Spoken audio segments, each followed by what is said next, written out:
How to share other story on Facebook. Hi everybody, welcome back to our channel. In today's guide video, I'll simply guide you through the steps on how you can share other people's story on Facebook. So just make sure to watch this video till the end. If you'd like to share other people's story on Facebook, all you have to do is simply go ahead and first of all launch the Facebook application here. Once you launch your Facebook app, you'll be able to see a list of all of the stories who are on your friends list. And now if you want to share a particular story, all you have to do is open up that story, and then you just have to tap the three dots icon from the top right hand side of the screen. Here you'll find an option called copy link to share this story, or you'll also find create a story button.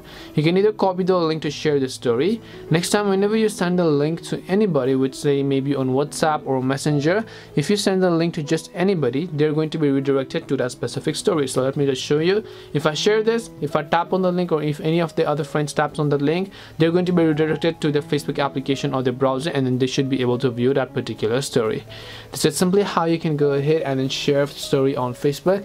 Hope this video was helpful, and if it did help you, then make sure to leave a like and subscribe to the channel. If you have got any more questions, then feel free to leave them down. Thank you very much for watching till the end of this tutorial, and see you soon in the next video.